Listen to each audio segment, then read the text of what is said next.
Kaawaan mo ako, Diyos, ayon sa iyong kabutihan,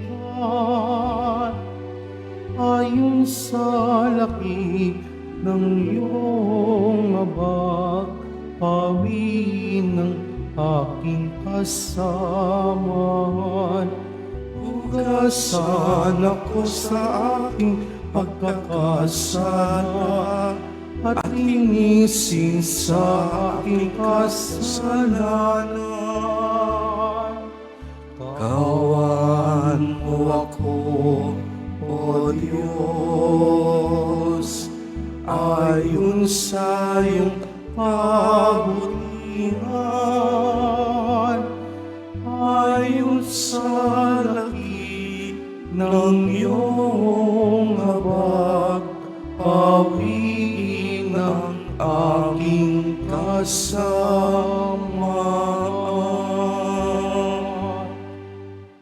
Sa ngalan ng Ama at ng Anak at ng Espiritu Santo, Amen. sumainyo ang Panginoon. At sumayo rin. Mga kapatid kay Kristo at mga kadiboto, muli tayo ay tinipon ng ating Nuestro Padre, Jesus Nazareno, bilang kaanib ng angka ng Diyos. Tinipon niya ang bawat isa sa atin sapagkat mahal niya tayo. Kaya dumulog po tayo sa ating maawaing Panginoon na nagpapatawad ng lubos. Inaamin ko sa makapangyarihang Diyos At sa inyo, mga kapatid, nalubha akong nagkasala sa isip, sa salita, sa gawa, at sa aking pagkukulang.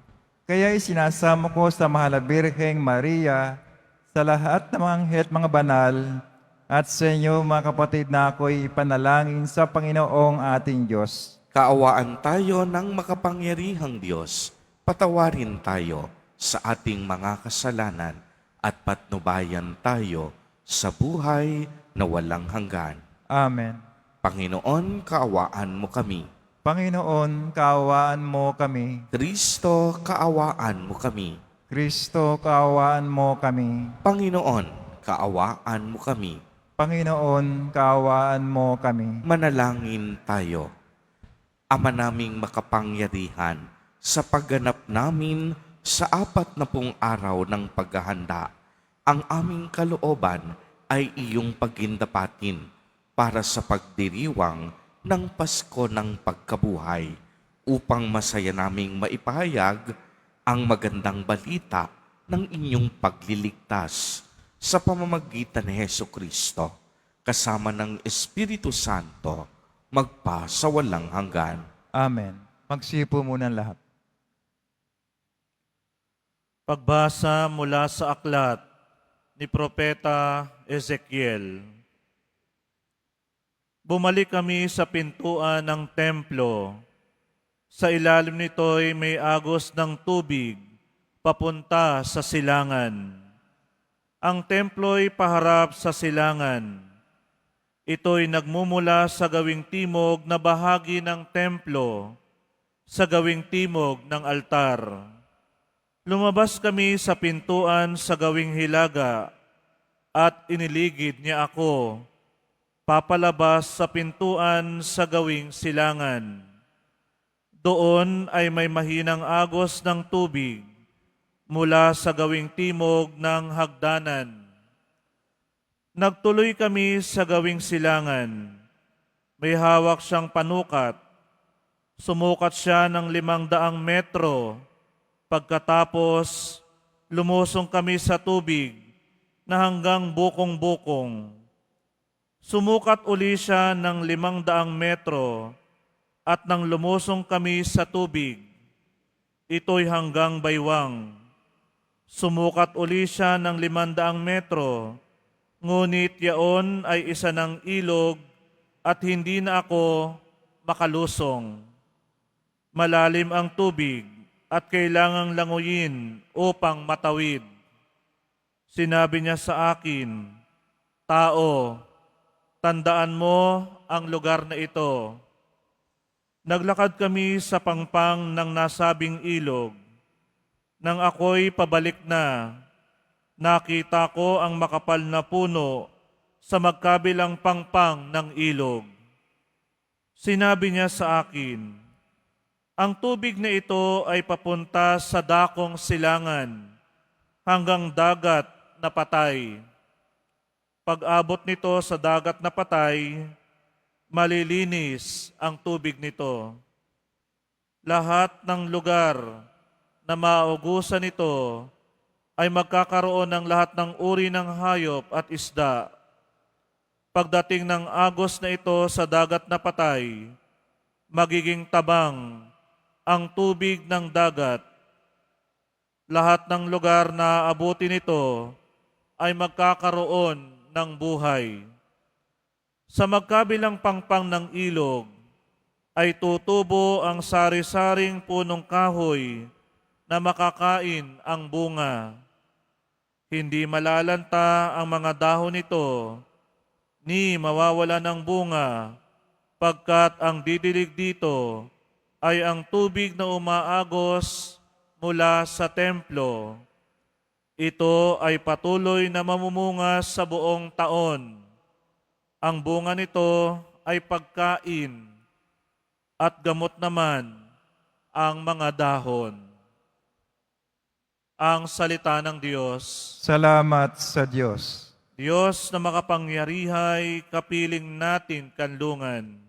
Diyos na kapangyarihay, kapiling nating kanlungan. Ang Diyos ang lakas natin at kanlungan, at handang saklolo kung may kaguluhan. Di dapat matakot, mundo'y mayanigman, kahit nasa dagat, ang bundok mabuwal. Diyos na makapangyarihay, kapiling natin kanlungan. May ilog ng galak sa bayan ng Diyos. Sa banal na templo'y ligaya ang dulot. Ang tahanang lungsod ay di masisira. Ito ang tahanan ng Diyos na dakila. Mula sa umaga ay kanyang alaga. Diyos na makapangyarihay, kapiling natin kanlungan. Nasa atin ang Diyos sa makapangyarihan, ang Diyos ni Jacob na ating kanlungan. Anuman ang kanyang ginawa sa lupa, sapat ng pagmasdan, at ika'y hahanga. Diyos na makapangyarihay, kapiling natin kanlungan. Tumayo na po ang lahat.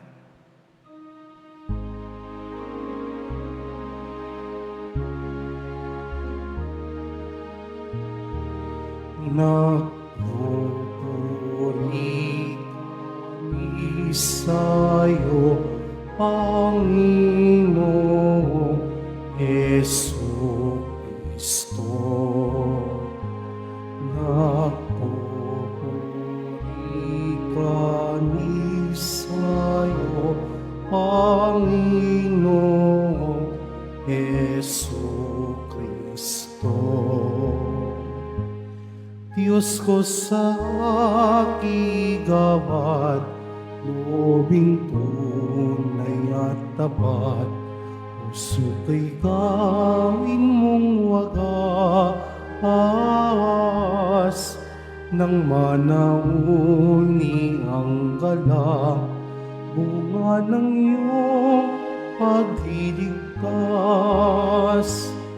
Pagpupuri kami sa'yo, Panginoong Jesucristo. Sumainyo ang Panginoon. At sumayo rin. Ang mabuting balita ng Panginoon ayon kay San Juan. Papuri sa iyo, Panginoon. Nang dumating ang pagdiriwang ng pista ng mga Hudyo, pumunta si Jesus sa Jerusalem, sa lungsod na ito, malapit sa pintuan ng mga tupa, ay may malaking deposito ng tubig na may 5 portiko. Kung tawagin ito sa wikang Hebreo ay Bethesda. Natitipon dito ang maraming may sakit, mga bulag, mga pilay, at mga paralitiko. Hinihintay nilang gumalaw ang tubig sapagkat may panahong bumababa ang isang anghel ng Panginoon at kinakalawkaw ang tubig. Ang maunang lumusong, pagkatapos makalawkaw ang tubig, ay gumagaling, anuman ang kaniyang karamdaman. Doon, may isang lalaking 38 taon nang may sakit at siya'y nakita ni Jesus. Alam nitong matagal nang may sakit ang lalaki. Tinanong siya ni Jesus, "Ibig mo bang gumaling?" Sumagot ang may sakit, "Ginoo, wala pong maglusong sa akin kapag nakalawkaw na ang tubig. Patungo pa lamang ako roon ay may nauuna na sa akin." Sinabi sa kanya ni Jesus, "Tumindig ka, dalhin mo ang iyong higaan at lumakad ka." At pagdakay, gumaling ang lalaki. Dinala ang kaniyang higaan at lumakad. Nooy araw ng pamamahinga, kaya't sinabi ng mga Hudyo sa lalaking pinagaling, "Araw ng pamamahinga ngayon, labag sa kautusan na dalhin mo ang iyong higaan." Ngunit sumagot siya, "Ang nagpagaling sa akin ang nagsabing dalhin ko ang aking higaan at lumakad ako." At siya'y tinanong nila, "Sino ang nagsabi sa iyo na dalhin mo ang iyong higaan at lumakad ka?" Ngunit hindi nila nakilala ng lalaki kung sino ang nagpagaling sa kanya, sapagkat nawala na si Jesus sa karamihan ng tao. Pagkatapos, nakita ni Jesus sa loob ng templo ang lalaki at sinabihan, "Magaling ka na ngayon, huwag ka nang magkasala at baka may mangyari sa iyo na lalo pang masama." Umalis ang lalaki at sinabi sa mga Hudyo na si Jesus ang nagpagaling sa kaniya. Dahil dito, si Jesus ay sinimulang usigin ng mga Hudyo sapagkat nagpagaling siya sa araw ng pamamahinga. Ang mabuting balita ng Panginoon.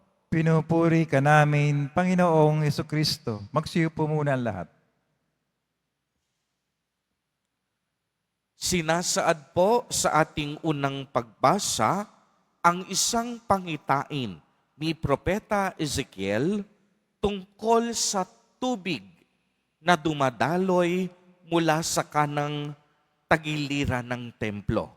Sinisimbolo nito ang buhay na ipinagkaloob ng Diyos sa pamamagitan ng kaniyang anak, ang ating Panginoong Hesus Nazareno. Sa ating ebanghelyo naman ay narinig din nating muli ang tubig na kung saan mayroong isang deposito ng tubig na napapaligiran ng 5 portiko. Natitipon doon ang maraming may sakit, ang mga bulag, ang mga pilay, at ang mga paralitiko. Hinihintay nilang gumalaw ang tubig sapagkat naniniwalang sila na kapag gumalaw ang tubig, bumaba ang anghel ng Panginoon at kinalawkaw ang tubig. Ang maunang lumusong pagkatapos makalawkaw ng tubig ay gumagaling, anuman ang kanilang karamdaman. At maliwanag pong narinig natin kung paanong pinagaling ni Jesus ang isang lalaking 38 taon nang may sakit. Sa pagpapagaling ni Jesus, hindi na kailangang lumusong ng lalaki sa kinalawkaw na tubig sa pamamagitan lamang ng mga salita ni Jesus Nazareno. Siya ay gumaling. Sa pamamagitan mismo ni Jesus ay agad gumaling ang lalaking ito. Mga kapatid kay Kristo, napakahalaga po ng mga salita, lalo na kung pag-uusapan natin ang salita ng Diyos. The Word of God is living, effective, and powerful. Ang salita ng Diyos ay buhay, mabisa, at makapangyarihan. Nakapagpapagaling ito ng iba't ibang uri ng sakit at karamdaman. Ang mga salitang winika ni Jesus Nazareno, nagpahilom ng lalaking may sakit sa loob ng 38 taon. Dito, masasabi natin na tunay ngang ang salita ng Diyos makapangyarihan at nakapagpapagaling. Kaya nga ngayong panahon ng Kwaresma, nag-uumapaw ang awa at habag ng ating Panginoon. Hindi lamang tayo basta magnilay, subalit sa ating pagdarasal at pagsusumamo kay Jesus Nazareno, nararanasan natin ang kagalingan at paghilom. Hindi magdadalawang isip ang ating Panginoon na tayo ay pagalingin sa ating mga sakit at karamdaman kung tayo ay makikinig at maniniwala sa kaniyang mga salita. Basta buo ang ating pananampalataya at tayo ay may pagtitiwala sa Diyos. Kaya nga anong winika ni Jesus? Magaling ka na ngayon. Huwag ka nang magkasala pa at baka may mangyari pa sa iyong masama. Mga kapatid kay Kristo, sa pagpapagaling ni Jesus, hindi lamang nais niyang pagalingin ang ating pisikal na karamdaman, subalit ang bawat pagpapagaling ay hudyat ng pagbabalik loob sa Diyos. Ang ating pagaling ay nangangahulugan din at sumisimbolo ito ng kapatawaran mula sa Diyos. Kaya kung tayo ay gumagaling sa ating mga kasalanan, dapat marunong din tayo magbalik loob sa Diyos. Mga kapatid kay Kristo, lagi nating tatandaan na walang hinahangad ang Diyos kung hindi ang mapabuti ang tao. Kaya nga kung ikaw ngayon ay may pinagdaraanang mabigat na sakit at karamdaman, kung ikaw ay may mga pisikal na pagkukulang o kapansanan, huwag kang mangamba. Kung ang isang lalaking 38 taong nang may sakit ay pinagaling ni Jesus, kayang-kaya ka ring pagalingin ni Jesus Nazareno. Pero kagaya niya, kailangan kang manalig at magtiwala upang sa gayon ang kagalingan at paghilom ay mapasa iyo at ang pagbabalik loob ay naghihintay sa iyong buhay. Amen. Tumayo na po ang lahat.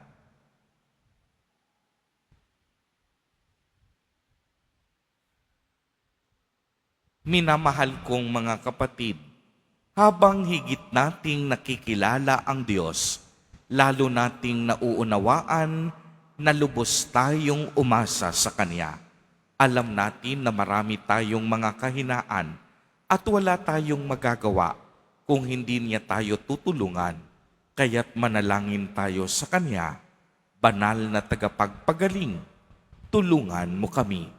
Banal na tapagpagaling, tulungan mo kami. ang mga pinuno ng simbahan, naway lubos na mag-alay ng kanilang buhay sa paglilingkod kay Kristo. Manalangin tayo. Banal na tagapagpagaling, tulungan mo kami. Tayo naway magkaroon ng pusong bukas sa pag-aalay ng sarili at lumago sa pagsunod kay Kristo na may pusong maamo at mapagkumbaba. Manalangin tayo. Banal na tagapagpagaling, tulungan mo kami. Tayo naway magkaroon ng tunay na diwa ng kababaang loob sa ating pakikitungo sa mga dukha at mga api at makita natin ang presensya ni Kristo sa kanila. Manalangin tayo. Banal na tagapagpagaling, tulungan mo kami. Ang mga may sakit, naway makatagpo ng pagmamahal at pagtataguyod sa mga nangangalaga sa kanila. Manalangin tayo. Banal na tagapagpagaling, tulungan mo kami. Ang mga nauna na sa atin sa paglisan sa buhay na ito, naway makaisa ng Diyos sa kanyang kaharian. Manalangin tayo. Banal na tagapagpagaling, tulungan mo kami. Panginoong Diyos, Ama ng mga dukha, bagamat batid namin ang aming mga kahinaan at pagmamalaki, dinggin mo ang aming kahilingan ng iyong bayang nangangailangan ng iyong tulong. Hiniling namin ito sa pamamagitan ni Jesus Nazareno na aming Panginoon. Amen. Magsiyo po muna ang lahat.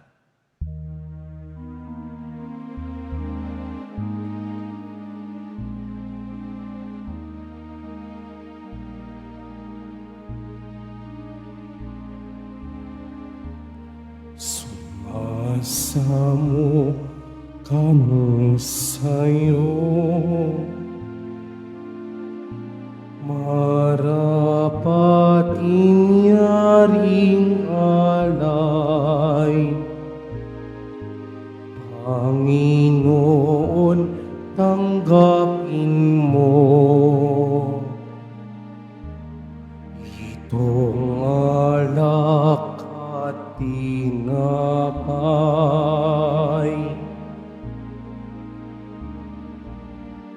Sa'yo po namin handog, buong puso't pag-iisip. Inayo mo sa panganib at kupkupin sa pag-ibig. Tumayo na po ang lahat. Manalangin kayo mga kapatid upang ang paghahain natin ay kalugdan ng Diyos amang makapangyarihan. Tanggapin nawa ng Panginoon itong paghahain sa iyong mga kamay, sa kapurihan niya at karangalan, sa ating kapakinabangan at sa buong sambayang banal. Ama naming lumikha, iniaalay namin sa iyo ang mga kaloob mong ito bilang pagtanaw namin ng utang na loob sa iyong paglingap sa amin araw-araw at bilang pagganap sa iyong pagkupkop sa aming lahat na iyong binubuhay sa pamamagitan ni Jesucristo kasama ng Espiritu Santo magpa sa walang hanggan. Amen. Sumainyo ang Panginoon. At sumayo rin. Itaas sa Diyos ang inyong puso at diwa. Tinaas na namin sa Panginoon. Pasalamatan natin ang Panginoong ating Diyos. Marapat na siya ay pasalamatan. Ama naming makapangyarihan, tunay ngang marapat na ikaw ay aming pasalamatan sa pamamagitan ni Jesucristo na aming Panginoon. Sa aming kusang pagtitiis ng hirap, tinutulungan mong aming maitumpak ang kinamihas ng pagsalungat sa pananagutang iyong iniatas sa aming pagtulad sa anak mong mahal na nagpakasakit para sa tanan. Ang pagsisikap nami iyong kinalulugdan at ang pagpapakabuti nami iyong ikinararangal. Kaya kaisa ng mga anghel na nagsisiawit ng papuri sa iyo nang walang humpay sa kalangitan, kami nagbubuni sa iyong kadakilaan. Santo, Santo, Santo, Panginoon Diyos ng mga hukbo, napupuno ang langit at lupa ng kadakilaan mo. Hosana sa kaitaasan. Pinagpala na paririto sa ngalan ng Panginoon.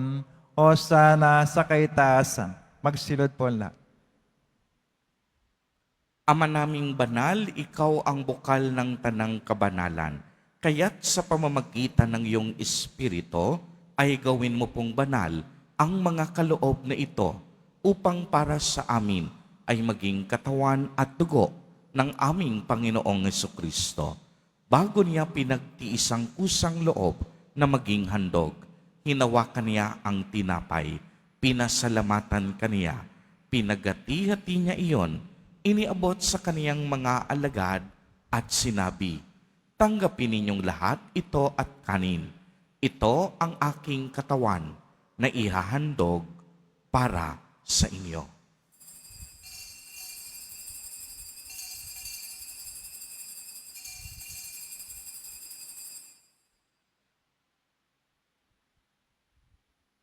Gayon din naman noong matapos ang hapunan, hinawakan niya ang kalis.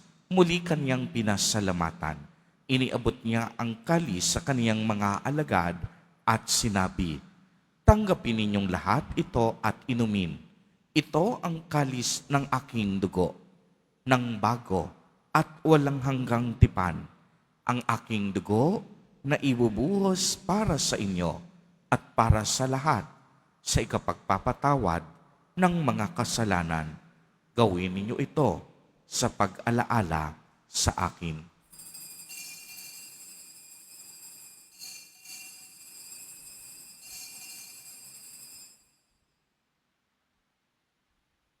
Tumayo na po ang lahat. Ang misteryo ng pananampalataya. Si Kristo'y namatay, si Kristo'y nabuhay, si Kristo'y babalik sa wakas ng panahon. Ama, ginagawa po namin ngayon ang pag-alaala sa pagkamatay at muling pagkabuhay ng iyong anak. Kaya't iniaalay namin sa iyo ang tinapay na nagbibigay buhay at ang kalis na nagkakaloob ng kaligtasan. Kami po'y nagpapasalamat dahil kami iyong minarapat na tumayo sa harap mo para maglingkod sa iyo. Isinasamo namin na kaming magsasalo-salo sa katawan at dugo ni Kristo ay mabuklod sa pagkakaisa sa pamamagitan ng Espiritu Santo. Ama, lingapin mo ang iyong simbahang laganap sa buong daigdig. Puspusin mo kami sa pag-ibig kay isa ni Francisco na aming Santo Papa at ni Jose na aming Obispo at ng Tanang Kaparian. Alalahanin mo rin ang mga kapatid naming nahimlay nang may pag-asang sila'y muling mabubuhay, gayon din ang lahat ng mga pumanaw. Kaawaan mo sila at patuloyin sa iyong kaliwanagan. Kaawaan mo at pagindapatin kaming lahat na makasalo sa iyong buhay na walang wakas, kay isa ng mahal na Birheng Maria na ina ng Diyos, ng kabiyak ng puso niyang si San Jose, kay isa ng mga apostol at ng lahat ng mga banal na namuhay dito sa daigdig ng kalugod-lugod sa iyo, maipagdiwang nawa namin ang pagpupuri sa ikararangal mo sa pamamagitan ng iyong anak na aming Panginoong Hesukristo. Sa pamamagitan ni Kristo, kasama niya at sa Kanya, ang lahat ng parangal at papuri ay sa iyo, Diyos amang makapangyarihan, kasama ng Espiritu Santo, magpa sa walang hanggan. Amen. Sa tagubili ng mga nakagagaling na utos at turo ni Jesus na Panginoon natin na Diyos, ipahayag po natin ng lakas loob. Ama namin, sumasalangit ka. Sambahin ang ngalan mo, mapasa amin ang kaharian mo, sundin ang loob mo dito sa lupa para nang sa langit. Bigyan mo kami ngayon ng aming kakanin sa araw-araw at patawarin mo kami sa aming mga sala para ng pagkapatawad namin sa nagkakasala sa amin. At huwag mo kami pahintulot sa tukso at yadya mo kami sa lahat ng masama. Hinihiling namin na kami iadya sa lahat ng masama, pagkalooban ng kapayapaan araw-araw, iligtas sa kasalanan, at ilayo sa lahat ng kapahamakan, samantalang aming pinananabikan ang dakilang araw ng pagpapahayag ng tagapagligtas naming si Hesu Kristo. Sapagkat iyo ang kaharian at ang kapangyarihan, tangkapurihan magpakailanman. Amen. Panginoong Hesukristo, sinabi mo sa iyong mga apostol, kapayapaan ang iniiwan ko sa inyo, ang aking kapayapaan ang ibinibigay ko sa inyo. Tunghayan mo ang aming pananampalataya at huwag ang aming mga pagkakasala. Pagkalooban mo po kami ng kapayapaan at pagkakaisa ayon sa iyong kalooban, kasama ng Espiritu Santo, magpa sa walang hanggan. Amen. Ang kapayapaan ng Panginoon ay laging sumainyo. At sumayo rin. Magbigayan po tayo ng kapayapaan sa isa't isa. Kordero ng Diyos na nag-aalis ng mga kasalanan ng sanlibutan, maawa ka sa amin. Kordero ng Diyos na nag-aalis ng mga kasalanan ng sanlibutan, maawa ka sa amin. Kordero ng Diyos na nag-aalis ng mga kasalanan ng sanlibutan, ipagkaloob sa amin ang kapayapaan. Magsunod po ang lahat. Ito ang kordero ng Diyos. Ito ang nag-aalis ng mga kasalanan ng sanlibutan. Mapalad ang inaanyayahan sa kaniyang piging. Panginoon, hindi ako karapat-dapat na magpatuloy sa iyo, ngunit sa isang salita mo lamang ay gagaling na ako.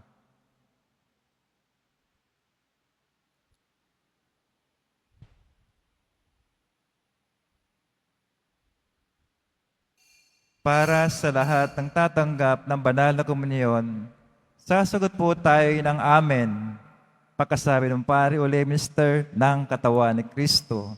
At isubo agad si bibig bago umalis sa panampari o lay minister. Sumunod po tayo.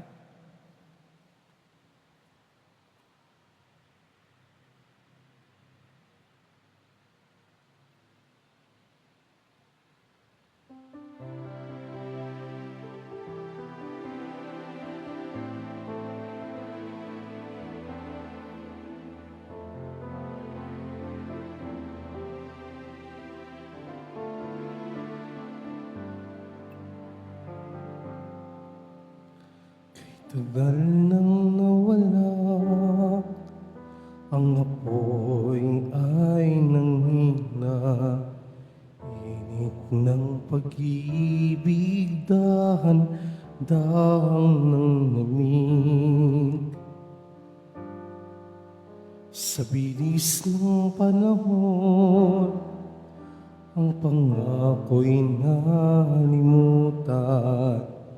Puso na inalay ay binawi ng muli. Nagbabalik loob ako sa'yo. Pagpapatawad mo'y aking inihing.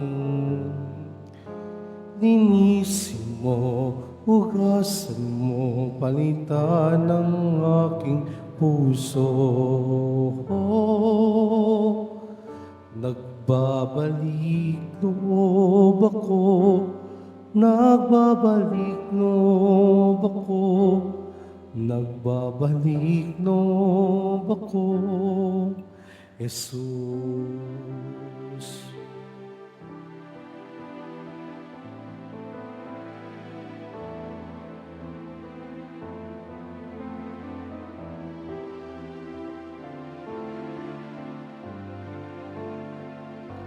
Nagbabalik loob ako sa'yo.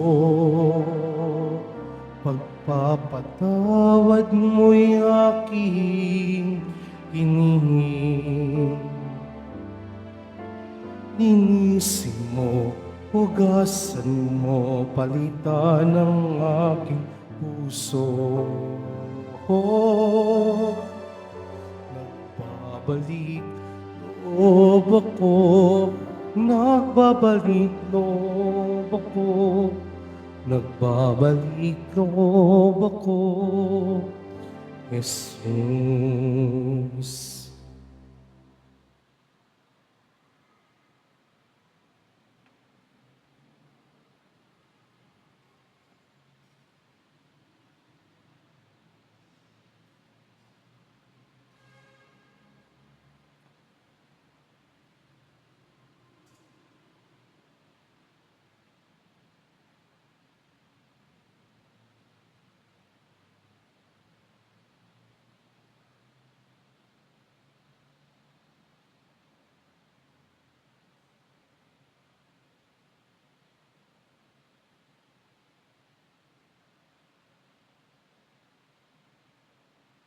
Ang lahat po ay niyayayahan, lalo ng mga may sakit o may karamdaman, sa ating healing mass and service sa darating na April 3, 2025, Huwebes, sa ganap na ika-6 ng gabi. Makiisa po tayo. Mga paalala sa mga nagsisimba, pagkatapos ng misa, wiwisikan po ang lahat ng banal na tubig, pinakikiusapan ng lahat na manatili lamang muna sa inyong mga lugar, tanging sa Quezon Boulevard o sa plaza sa naman lamang ang labasan ng lahat. Sumunod po tayo. Maraming salamat po sa inyong pagdalaw at pagsisimba sa Basilica Menor at Pambansang Dambana ni Jesus Nazareno. Tumayo na po ang lahat. Manalangin tayo. Ama naming mapagmahal, gawin mong dalisay ang aming kalooban at panibaguhin mo ito sa aming pakikinabang upang ang tulong mo ngayon at sa hinaharap ay aming lubusang matanggap sa pamamagitan ni Hesukristo kasama ng Espiritu Santo magpasawalang hanggan. Amen. Sumainyo ang Panginoon. At sumayo rin. Mahal na poong Jesus Nazareno, inihayag mo sa pamamagitan ng krus ang walang maliw na pag-ibig ng Diyos sa sangkatauhan. Pakinggan mo ang kahilingan, lalo na para sa mga nangangailangan ng iyong tulong at awa. Makamtanawa namin ang iyong kasagutan na may utang na loob na tinatanaw. Basbasan din po ninyo itong mga imahen at dasalan upang lalo kaming manalangin at magtiwala. Sa pamamagitan ng bendisyon na ito, naway lalo kaming maging mapaglingkod, masunurin at tapat sa iyo na aming maluwalhating Panginoon, magpasawalang hanggan. Amen. At pagpalain po kayong lahat at ng inyong buong pamilya ng makapangyarihang Diyos, Ama, Anak, at Espiritu Santo. Amen. Humayo kayong taglay ang pag-ibig at kapayapaan ng poong Jesus Nazareno. Salamat sa Diyos.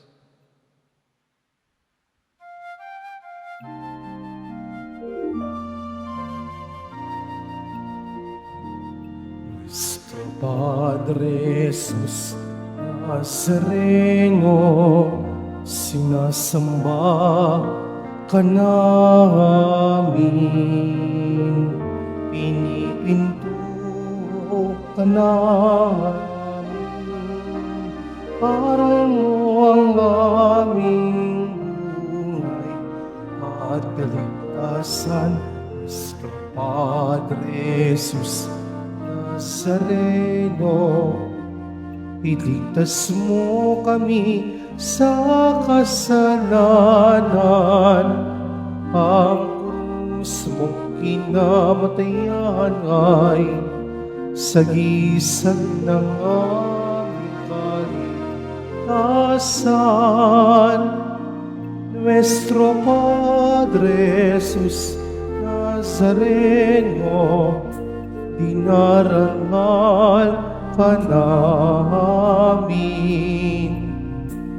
Nuestro Padre Jesus Nazareno, minulwalhati ka namin. Nuestro Padre Jesus Nazareno, dinarangal ka namin. Nuestro Padre Jesus Nazareno, tinulwalhati ka namin.